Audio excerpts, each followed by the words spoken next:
Hi friends, இன்றைக்கி வந்து நம்ம முட்டையில் குழி பணியாரம் செய்கிறோங்க.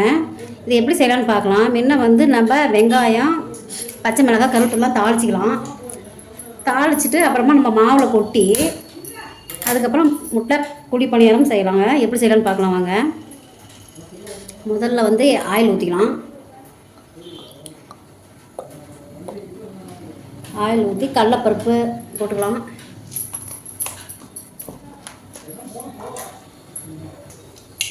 பாருங்கள், எண்ணெய் காஞ்சிருச்சு. இப்போ நம்ம வந்து கடுகு, உளுத்தம்பருப்பு இதெல்லாம் போட்டுக்கலாம் குழி பணியாரத்துக்கு. இப்போ வெங்காயம் 4 பச்சை மிளகாய் போட்டுக்கலாம்.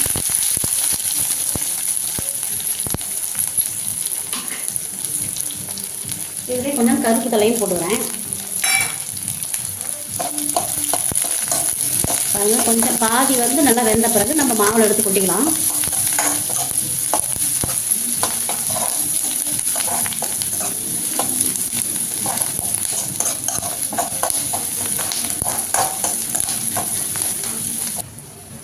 பாருங்கள், வெங்காயம் வணங்கிடுச்சு. வெங்காயத்துக்கு நம்ம மாவுலேயே கொட்டிக்கலாம்.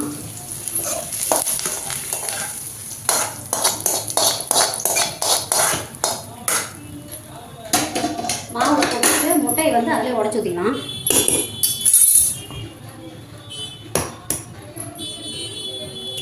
நான் 4 முட்டை போடுறேங்க முட்டை பணியாரத்துக்கு.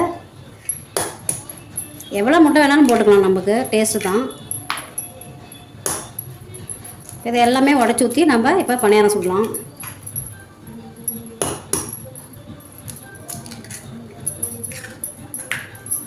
நல்லா நம்ம மிக்ஸ் பண்ணிக்கணும். மாவில் மிக்ஸ் பண்ணி அதுக்கப்புறம் நம்ம பணியாரம் சுடலாம்.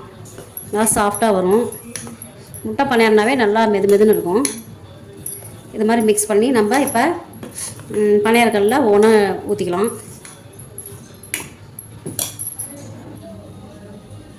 பாருங்கள், இப்போ குழி பணியாரம் எப்படி செய்யுதுன்னு பார்க்கலாம். மாவு வந்து நம்ம கம்மியாக வச்சுக்கணும். முட்டை வந்து அதிகமாக நம்ம போட்டுக்கணும். அப்போ தான் வந்து டேஸ்ட்டாக இருக்கும் முட்டை பணியாரம்.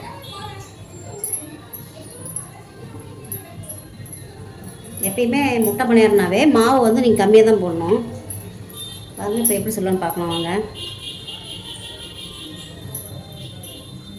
இப்போ எண்ணெய் ஊற்றிக்கலாம்.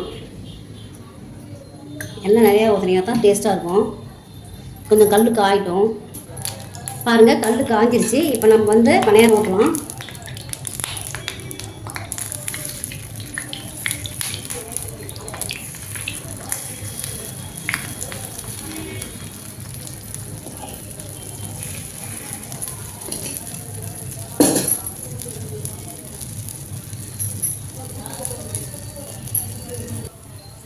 பாருங்கள், பணியாரம் நல்லா வெந்துடுச்சு. புஷ்ஷுன்னு வந்துடுச்சு பாருங்கள். பாருங்கள், இதே மாதிரி எல்லாமே நம்ம ஒன்றா வந்து சுட்டு எடுத்துக்கலாம். குழி பணியாரம் இப்போ மாவு ஊற்றுறம்பா. அடுத்தது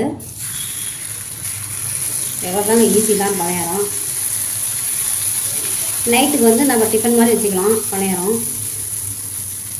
நான் முட்டை பாருங்கள் அதிகமாக போட்டிருக்கேன். மாவு கம்மி, முட்டை அதிகம். அப்போ தான் வந்து அது நல்லா சாஃப்டாக வரும். பாருங்கள், சுற்றி நல்லா வெந்துருச்சு. இப்போ வந்து திருப்பி போட்டுடலாம். ஆனால் முட்டை பணியாரம் சீக்கிரம் வெந்துடும். ஏன்னா மாவு கம்மியாக இருக்குதுல்ல, முட்டை போட்டனால சீக்கிரம் வெந்துடும்.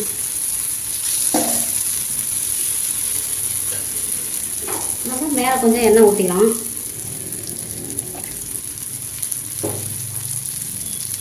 அவ்வளோதாங்க, ஈஸியாக முட்டை பணியாரம்.